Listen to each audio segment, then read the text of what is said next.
The darkness is insurmountable here. The air reeks of salt water, decaying fish, and other human stenches that I cannot even begin to imagine, even if I felt the desire to. An unearthly black fog has settled over the city, as it does every night, and I yearn for a daylight that feels as though it may never come. The night in Malavera is oppressive, almost as though it were not a night at all, but rather the natural state of the world around the city. Of course, there is hardly a problem with the town itself. The problem is what inhabits the town. Beneath the cover of darkness that invades the streets every night, I could hear the sounds of shuffling, wary feet drunkenly stumbling towards some unknowable destination, if one actually exists. From outside, I could hear the sharp words of ghouls wandering around, starting fights and wreaking havoc. The one place that they never venture is Port Luna, for all of Malavera knows never to descend to the seaside before the sun had broke over the horizon. Stories of disappearances and unexplained occurrences led to the superstitions and urban legends of deceiving demons and malevolent spirits haunting the area.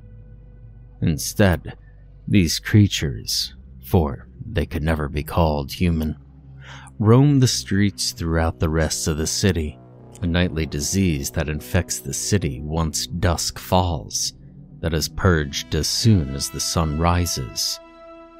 Life here is almost unthinkably dangerous, and yet I call Malavera home. The grim undertakings of the nocturnal do not consist of life in Malavera, rather as a mere part of life. During the day, the city is an entirely different place. The oceanside air carries a scent of tranquility and freshness through the streets. The people who fill the roads with the daily hustle and bustle are polite and kind, and I used to have friends among them. The sun overhead shines down, and when I look out to sea from the port and behold the glistening waters shimmering beneath the warm sunlight, I think that there is no jewel upon this earth that can rival its beauty. If the city is truly cursed, it only reveals itself at night, when the sky takes on that dark blue hue. The clouds fade under the cover of night. Families retreat into their homes and lock the doors, and the sun loses that glimmering beauty. I too lock myself in my quarters to wait out another night. It has been that way for as long as I can remember, and it will be that way until the ocean itself rises, seizes the city in its wet grip, and drags Malavera down to the briny depths. I would be content with this crude system, were it not for a particular night that I spent outside the safety of my home. I'm a man who has survived a Malavera night, but at the unexpected cost of my very sanity. Whatever still dwindles within my head presents you with what I can recollect of that terrible night, but with this dire warning: never go outside in Malavera at night. I was a young man of about 24 years old when it happened, and I'm ashamed to admit I was not of an agreeable reputation. Indeed, I had made mistakes in my life regarding my career choices, though it were not so damned easy. I would not have been bothered. At my side was a fellow whom I've long revered and called a friend. His name was Amicus, and together we managed to successfully swindle many sailors out of their money. Our original scam was a relatively simple one. In addition to docks holding large ships from faraway places, Port Luna also held a thriving market that began at dawn and ended shortly before dusk. Sailors would come to trade with the local merchants, and Amicus and I would disguise ourselves as such in order to fool the sailors into buying our goods. The items in question, such as fruit or spices, were actually purchased from other stalls. We would then sell them to eager sailors for twice the price, which meant that we would purchase a dozen apples or oranges for 6 pieces, and then sell them to sailors for 12 or 13 on days we felt particularly bold.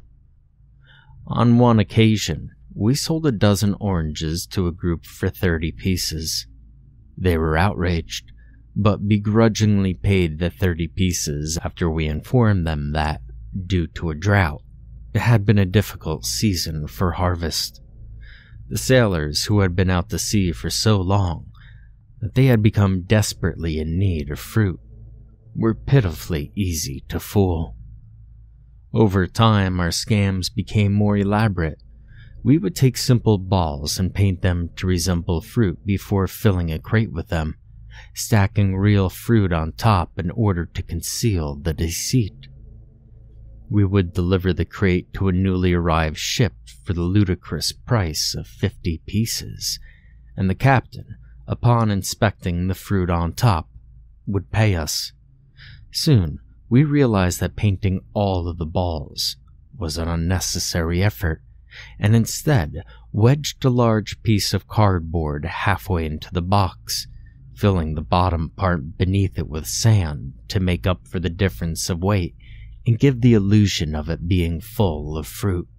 We garnered a notorious reputation around Port Luna, though our tricks continued to prove effective for many months, as sailors would not fathom our treachery until they had long departed out onto the sea, at which point it was far too late to voyage back to Malavera. Of those who were so infuriated that they did return to the port to seek us out, we would simply leave the port and not return until we were absolutely sure that it was safe. It was in this fashion that we operated for months, until the day came that I had never anticipated would find me trapped on the streets of Malavera after dark.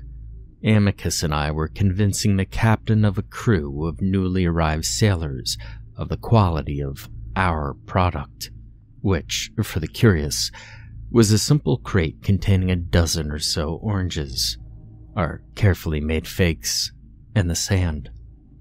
When a delivery boy happened to pass from the same stall that had sold us the oranges a week prior, he caught on to our trick once he spotted the oranges and loudly informed the captain of our attempted trickery, and stated that the oranges were not only soon to be overripe, but were no longer fresh.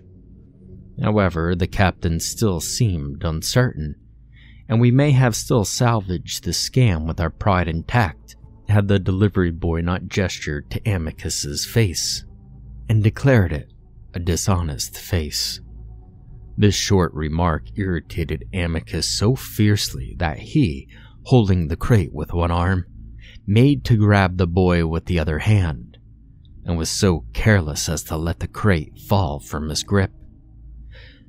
Upon hitting the dock, the crate broke in half, spilling ripe fruit, balls, and sand at the captain's feet. He must have been warned of our scams by the other sailors, for at the revelation of our deception, his face became quite red, and he reached for the cutlass at his belt. The first few raindrops of a seaside storm fell as Amicus and I hurried away, leaving the crate where it lay like a monument of our shameless falsehoods on the dock. Amicus and I were forced to flee from the wrath of not only the sailors, but the police overseeing the market when the delivery boy alerted them to our tricks. Amicus and I tore out of Port Luna into the streets, spurred onward by that fabled adrenaline rush of fear, as the sailors yelled profanity as they pursued us, and the policemen blew their whistles as they attempted to maintain order. I remember roughly bumping into a lady on the street as I hastened to keep pace with my friend, knocking her to the ground and sending the foods that she had been carrying in a basket into the air, though I hardly noticed them at the time. Instead, all that mattered was our escape. Fortunately, at that moment, the clouds opened and a downpour of rain fell.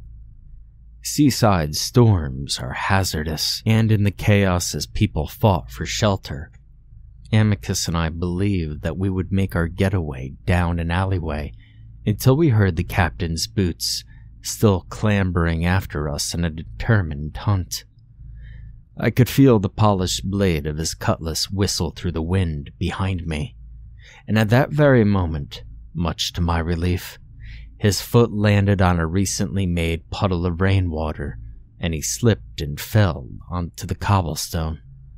Amicus and I were free to make our getaway, but at that moment, some fool pulled a large horse carriage at the end of the alley and stopped, blocking our route of escape.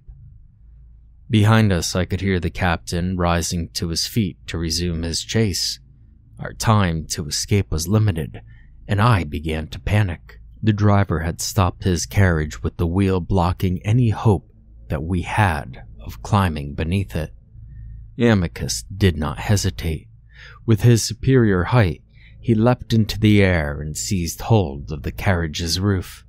His boots kicked the side of the carriage as he pulled himself atop it, and he looked back to cast me one last pitying look before he disappeared over the other side of the carriage, leaving me to my fate. The captain advanced upon me, but at that moment, a policeman appeared at the far end of the alleyway, loudly blowing his whistle. The captain lowered his cutlass in confusion and turned away from me to face back to the policeman. Behind me, the door to the carriage opened, and a man in a black hood, a man whom I presumed to be the carriage driver, peered out at the scene in the alleyway. I wasted no time in pushing the man out of my way and climbing into his carriage, before opening the door on the other side and tumbling out, falling to the ground in the process and dirtying the sleeves of my jacket with flecks of mud. Behind me, the man in the black hood closed the doors to the carriage and whipped the reins, spurring the horses onward. I fought to climb to my feet, and I fled, leaving the encounter with the captain behind me. I wandered through the streets of Malavera, but there was no sign of Amicus.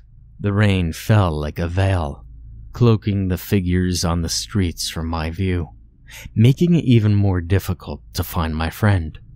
The storm was overpowering me now. A screaming gale nearly forced me off of my feet, and I knew at once that I should seek shelter. Unfortunately, or through some cruel karmic retribution by the will of an angry god, my residence was on the other side of Malavera. The storm was growing in intensity, so much so that debris was beginning to fly amongst the fierce winds. Water was flooding the streets as puddles formed, overflowed, and grew to consume the bricks. I was desperately in need of a place to wait out the storm, so I began searching the shops that adorned the sides of the street for one that was open, to no avail. It was getting far too late for any respectable establishment to have its doors open to customers, and rather unwillingly, I found myself huddled deep in an alleyway. The rain soaked my clothes and chilled me down to the bone, and it was there that I suffered for an unknowable amount of time, though the buildings around me weakened the light to a slight frigid breeze, and the downpour was barely tolerable. By the time the rain stopped, I was shivering. My clothes were damp, and each movement that I made sent droplets of water flying from my body.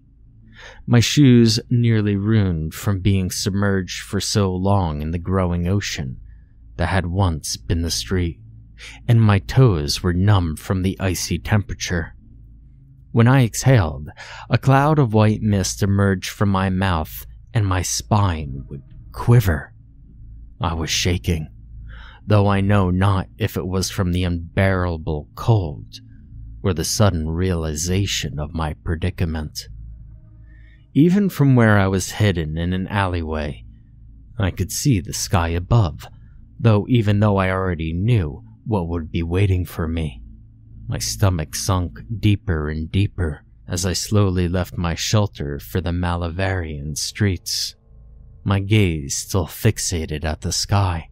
A waning gibbous moon, cloaked behind clouds of stone, hung within an abyss of black that sparkled with white stars.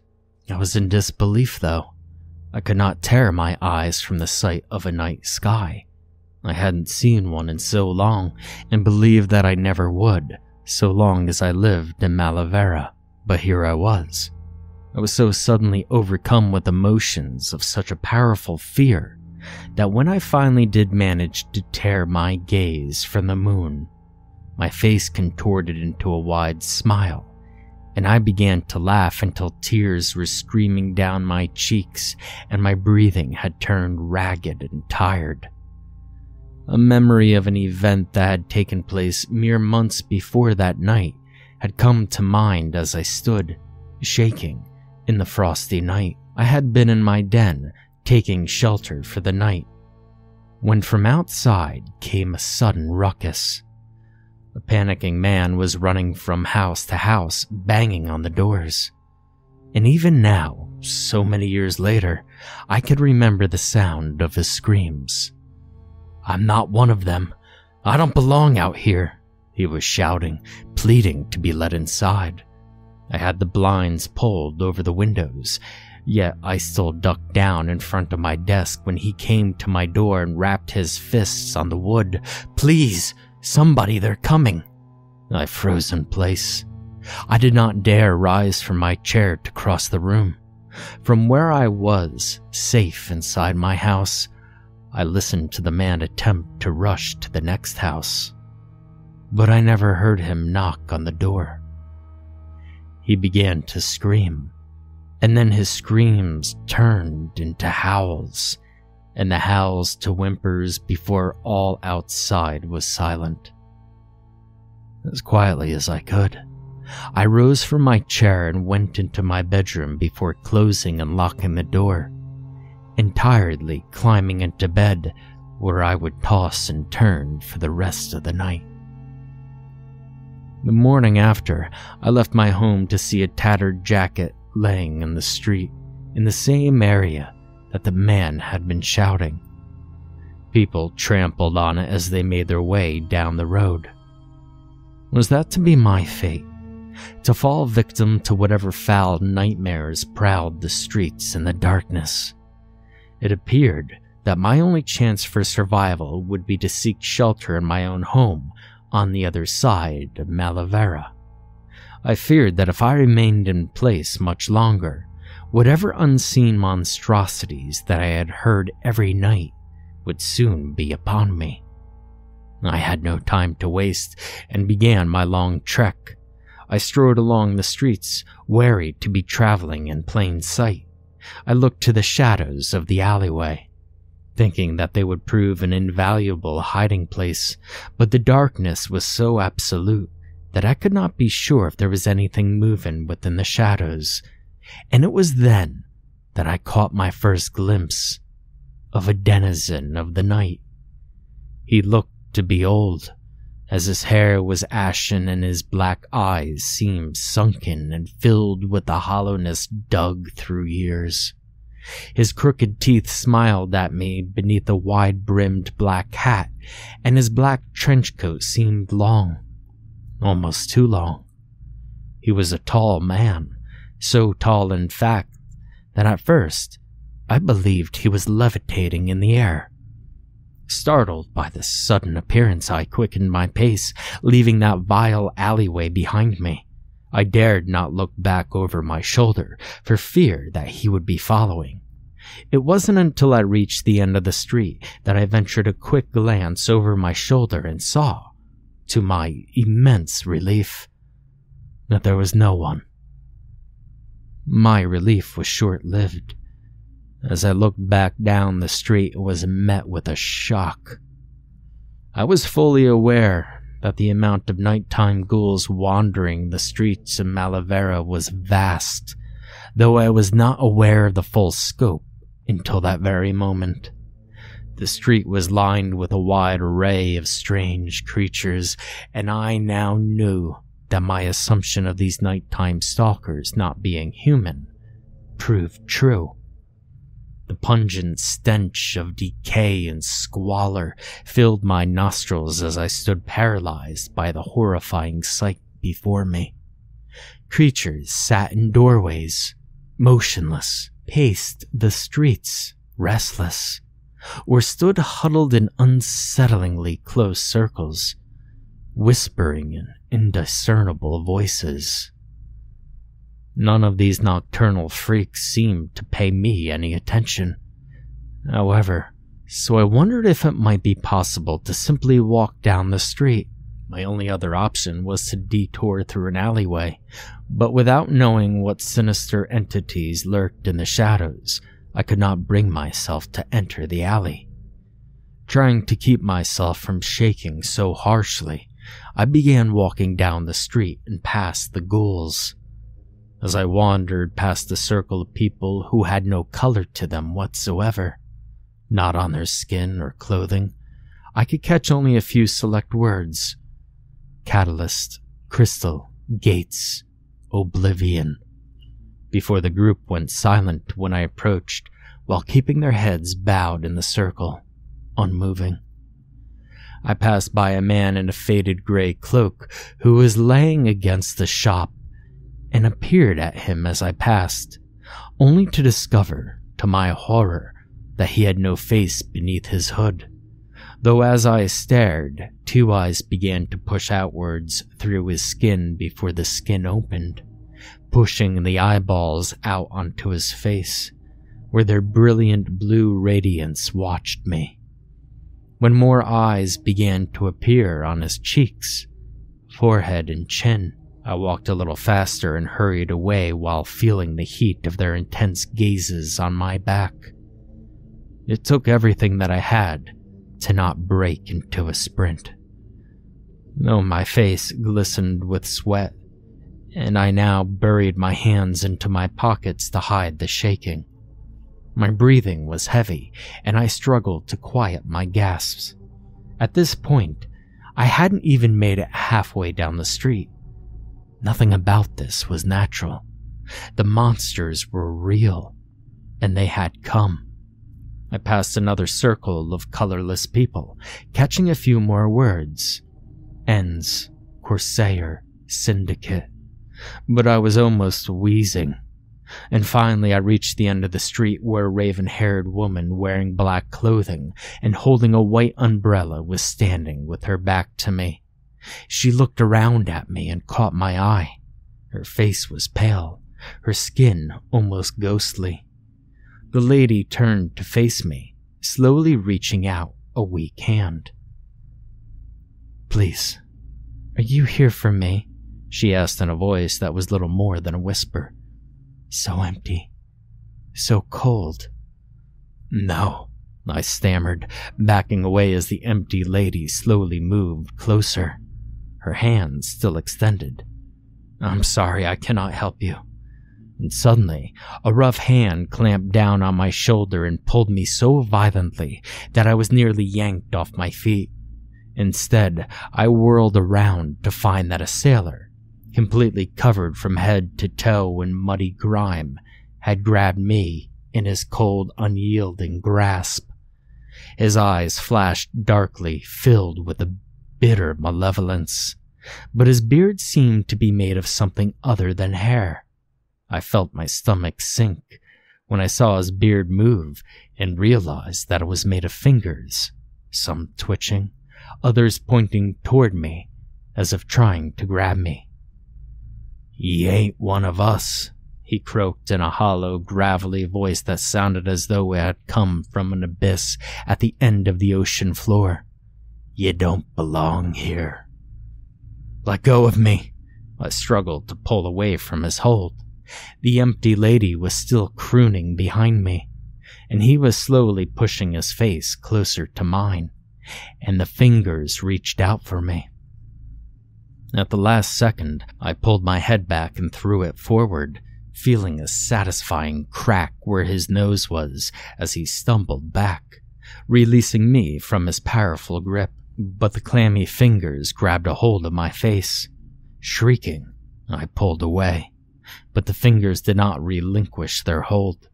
His beard stretched as though he had a long arm protruding from his face, and I could hear the gruesome sailors cackling in my ears. It was only when I opened my mouth and bit down on the fingers trying to climb inside that he howled in pain, and the fingers retracted. Disoriented, I scrambled to get away, my footsteps sounding like thunder on the bricks as I ran for my life. I paid no attention to the freaks lining the streets, or the circles that went silent as I neared. Instead, I was so caught up in my mad dash to even remember which direction I was going. All that mattered was getting away from the monsters, but that feat was impossible in a city filled with them. My fearful run began to garner the attention of the creatures. Some seemed uninterested, others called after me, and some lunged to catch me. A woman with long, greasy black hair dove at me from a familiar alleyway, her lips parting sideways to reveal jagged, broken teeth, and she hissed at me. Panicking, I nearly lost my balance, trying to turn in a new direction, and ended up running beneath an archway into Port Luna, the nocturnal forbidden area where no stalkers would dare wander after dark, for forces far more chaotic than they inhabit this area. For a moment, I thought I caught sight of the ghostly sailor wandering the edge of the port with a lantern in hand, but his beard was not as proclaimed, and he was wearing the garb of a captain. The sudden howling of a wolf somewhere nearby startled me, and I reflexively tensed up at the sudden sound before it abruptly stopped. Everything seemed so quiet in the port, which I thought was odd at the time, but the reason why did not occur to me until much later.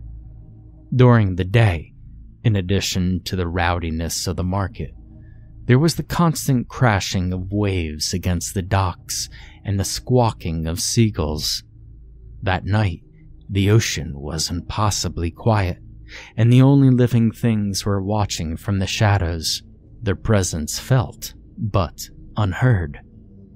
I so desperately wanted to run from that unholy place, but my feet seemed locked in place. I was paralyzed with fear, my whole body tingling with shivers. It suddenly became very cold. When I looked out over the ocean, the moon did not illuminate the waves. Instead, the water was blacker than the sky, so it more resembled an endless abyss yawning over the horizon. It felt as though my blood were turning to ice as I stared, numb, at the unnatural, unrecognizable sight before me.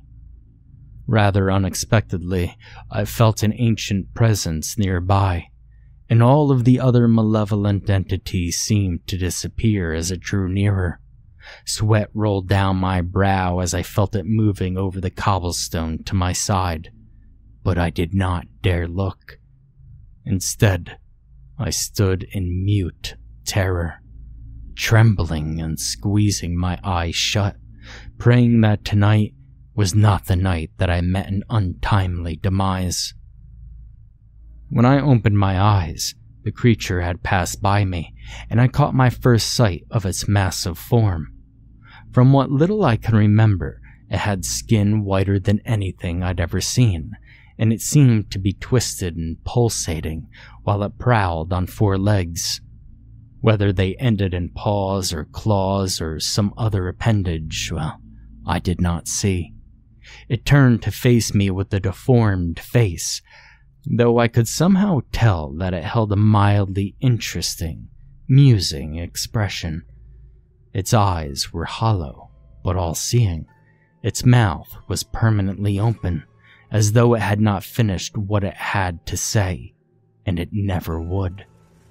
This indescribable creature surveyed me for a moment, and then it spoke in a voice unlike any human's. This was a voice that a human would be incapable of making, for it resonated with eons of life and whispers of dehabilitation. It did not move its mouth to say those 3 words that have haunted me ever since that night, echoing my dreams and hiding between the sentences of everything that anyone has ever spoken to me since. At once, I regained control of my body and turned to flee from that repulsive port, and I have never returned. I do not recall how exactly I returned home, for my mind was a spiral of madness for many months after my encounter with the ancient entity. But despite my slow recovery, I have not remembered. Even most of the creature's form is a blur in my memory, as the mere sight unraveled my mind for quite some time. From what I have been told, I was found in my house the next day, raving like a madman and laughing to myself. I spent many years in a recovery clinic, and I have not seen Amicus since his abandonment that night. And now, years later, I live my life quietly in Malavera. I've found honest work, and I'm often inside my house hours before and after night falls over the fair city. Somehow, I know that I will never be able to leave. But those 3 words that the creature spoke are forever engraved in my mind. Even writing them now sends shivers down my back and a dull pain through my head. And despite my uncountable nightmares about the ancient entity saying those 3 words, well, I've tried to forget. I now write them, hoping that I find some solace in revealing my knowledge and praying whomever reads them will someday find that they do not remember these 3 words. Welcome home, human.